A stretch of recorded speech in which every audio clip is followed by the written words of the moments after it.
വരുന്നത് pure cotton fabric ചെയ്തിരിക്കുന്നതാണ്. ഇപ്പൊ ഇത് നല്ല കളേഴ്സ് ആണ്, ലൈറ്റ് ഷെയ്ഡ്സ് ആണ്. ഇതൊരു ലൈറ്റ് ബ്ലൂ കളർ ആട്ടോ. ഇതിൻ്റെ അകത്ത് ബാറ്റിക്കിന്റെ പ്രിന്റ് ആണ് ചെയ്തേക്കുന്നത്. ഇതിന്റെ യോക്ക് പോർഷനിൽ ചെറിയൊരു ഹാൻഡ് വർക്കും വരുന്നുണ്ട് കേട്ടോ. ഇവിടെ നല്ല ലെങ്തി ആയിട്ട് ബാറ്റിക്കിന്റെ പ്രിന്റ് തന്നെ കൊടുത്തിട്ടുണ്ട്. ടൈ ആൻഡ് ഒരു മിക്സ് ആയിട്ടുള്ള പ്രിന്റ് ആണ് കൊടുത്തേക്കുന്നത്.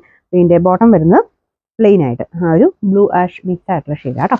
ഇതിന്റെ നമ്പർ വരുന്നത് N601, റേറ്റ് 1150, 1150. നമുക്ക് രണ്ടാമത് ഇത് നല്ല ഷെയ്ഡ് ആട്ടോ. നല്ല ഭംഗിയുള്ളൊരു ഒനിയൻ പിങ്കും ലൈറ്റ് ഒരു ലാവണ്ടറിന്റെ ടോണ് മിക്സ് ആയിട്ട്.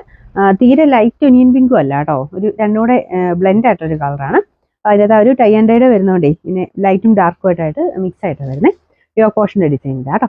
ഇതിന്റെ ബോട്ടം പ്ലെയിൻ ആയിട്ട് ആ സെയിം കളർ തന്നെ ഒരു ലാവണ്ടറിന്റെ ഷെയ്ഡാണ്. പിന്നെ നമ്പർ N600, റേറ്റ് 1150, 1150. അടുത്തൊരു ഗ്രീൻ യെല്ലോ മിക്സ് ആയിട്ടുള്ള ഷെയ്ഡാണ് കേട്ടോ. ഇതിന്റെ ആ ഒരു ഫ്രണ്ട് പോർഷന് സെയിം തന്നെ ഡിസൈൻ കൊടുത്തേക്കുന്നത്. ഒരു ലീഫിന്റെ ഡിസൈൻ ആട്ടോ. അതിൻ്റെ അകത്ത് കുഞ്ഞ് ഗ്ലാസ് വർക്കും ചെയ്തിട്ടുണ്ട്. ബാക്കി പ്രിന്റും കാര്യങ്ങളൊക്കെ സെയിം തന്നെയാണ് കേട്ടോ. ദുപ്പട്ടയുടെ പ്രിന്റും ഇതുപോലെ തന്നെ നല്ല കോട്ടൺ മെറ്റീരിയലാണ്. സ്റ്റാർച്ച് മുക്കി വേണമെങ്കിൽ അങ്ങനെ ഉപയോഗിക്കും. നല്ല ഫാബ്രിക്കാണ് കേട്ടോ. ഇതിന്റെ നമ്പർ വരുന്നത് N603, റേറ്റ് 1150. ലാസ്റ്റ് കളർ വരുന്നത് ഒരു ഗ്രീനിന്റെ ഷെയ്ഡാണ് കേട്ടോ. ചെറിയൊരു കളർ ചേഞ്ച് ഉണ്ടെന്ന് തോന്നി. ഇതിന്റെ കാണുന്നേക്കാളും കുറച്ച് ഗ്രീനിന്റെ തന്നെ ഒരു ഡാർക്ക് ആയിട്ടുള്ള ഷെയ്ഡാണ്.